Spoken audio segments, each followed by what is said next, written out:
Hi YouTube. This is a little bit of a weird video because I am not at home, as you can see. I'm actually at a hotel right now, but I posted a new video yesterday and I said that I wanted to get back in the habit of making videos, and I have a topic I really wanted to touch on. So I thought, let's try a little on-the-go setup and see if I can still make a decent video. I think you probably read the title and you're here because you want to know some silver bullet that's gonna fix all your problems in life, and that's kind of what we all want, isn't it? But I think that what I'm about to give you is exactly that, but won't work and it won't be as easy as you think. Basically, I've just been thinking, and I saw some of the comments on my video from yesterday, and basically what I'm noticing is that a lot of people, and this is true across the board, you will see, have lost the ability to think in nuances.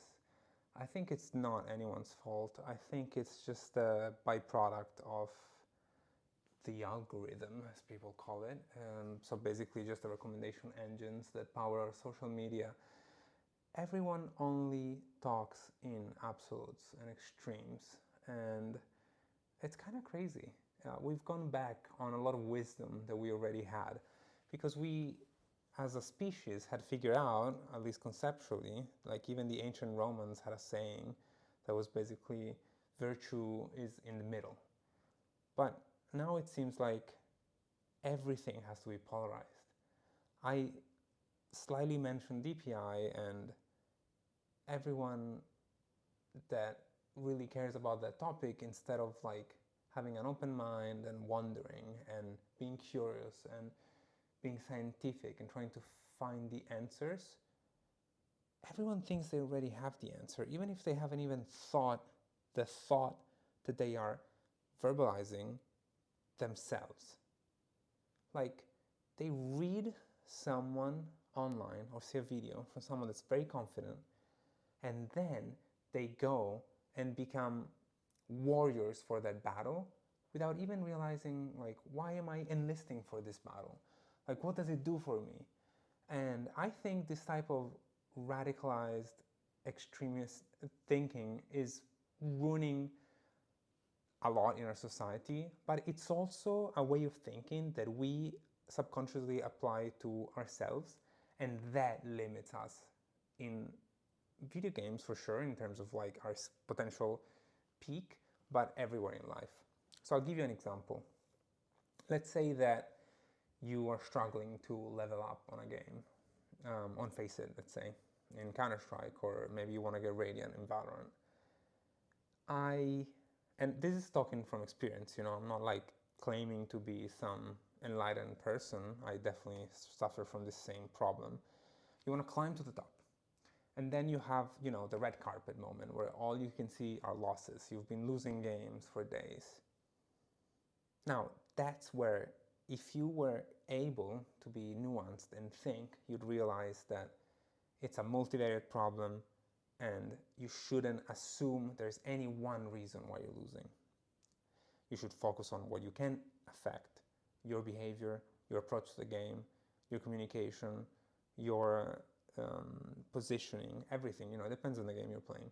But instead, what we want to do, what we tend to do, is go, because we're so programmed to do it, we go on the extreme and we're like, oh, it's my monitor because it's only 120 hertz, or it's my mouse, it's my CPU, or it's my teammates, or it's the game. It's always, it's one thing. And you just ignore everything else. Whereas the truth is that it's a collection of everything, maybe even including your teammates, maybe even including your monitor, but maybe for like 5% of the variation, and you only focus on that.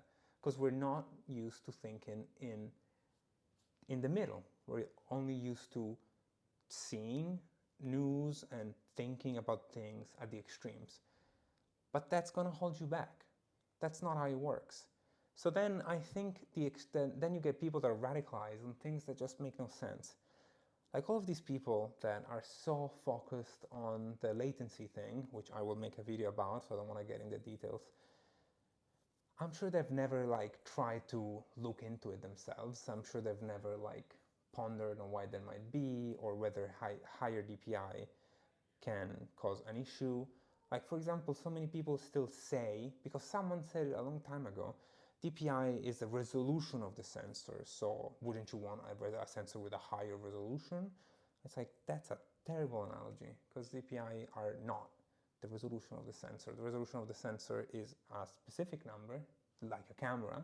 It has pixels, and the issue is that even to start this conversation, which I will stop now because I'll leave it for its dedicated video, you need nuance. You need to stop and think about like challenging the status quo.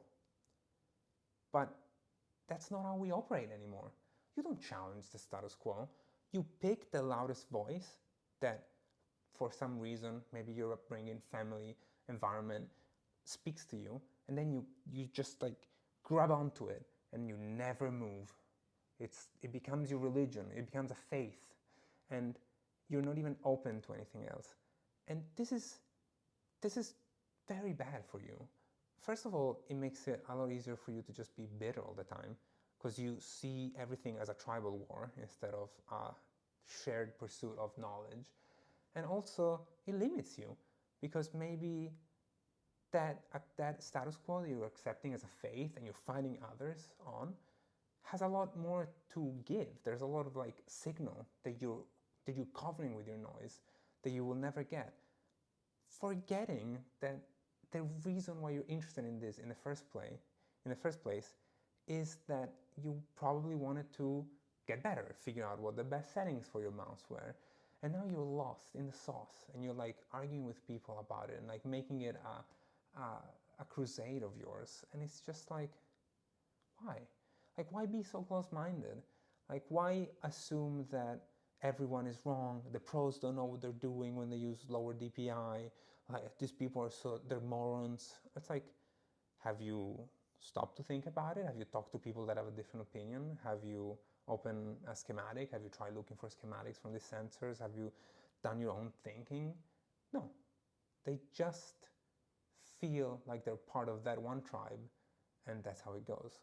And this is, I'm using the example of DPI just because of recency bias, but it's crazy. It's just, so many people just put themselves in a position of no growth because they will basically soothe themselves by letting this blind faith take over any chance they have of improving. Like, when I started aim training, everyone told me that I was too old, that when I said that I wanted to break 1500 in one wall 6 target small on Kovacs, everyone told me back then, you can't do it, because only Zeke and Area did it, and they're genetic freaks, and their VRT, visual reaction time, is like off the charts, and you're 26, you're never gonna do it.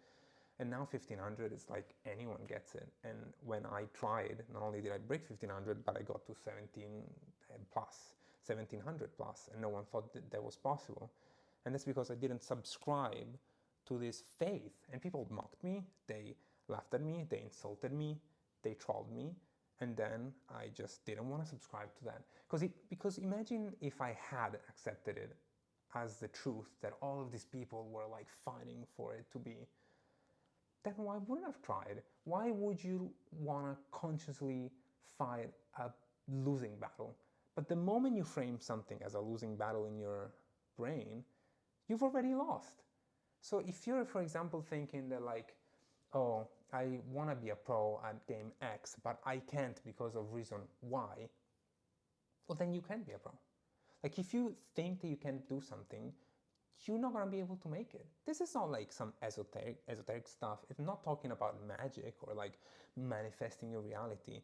It's just that obviously your brain is an efficient machine and it doesn't want you to waste resources. So if you're convinced of an outcome, you're not gonna, like, even subconsciously, you will act in a way that will not challenge that outcome that you're convinced will happen. So then you're giving up. You're not even realizing that you're giving up. It makes you feel good that you're gonna say that it's not your fault, but you didn't even play the game. You assume that the game was lost. So it's crazy, and this holds you back all the time. And this is tied to When you tilt, you change your settings because you think that, this wasn't a silver bullet, this other thing is a silver bullet. The reality is that that's a small percentage of the variance. You're going to change your settings and it will work as a placebo, and then you change, and then you will go back to thinking, oh, it must be the settings, can't be me. And then you keep doing this loop over and over again, and that's just not good for you. So this is all to say, I highly recommend that whenever you take something for granted, you actually stop to think about whether there's some actual signal there, or you just accepted some underlying loud voice from the crowd. And next time that you're tilting, really think about like all the tens of reasons why you could have not performed this match or this week or this month. It's a long process, and don't let your brain trick you into a position where you have 0% chance of improving. So that's what I think on the matter, and I hope this will help you guys. See you soon.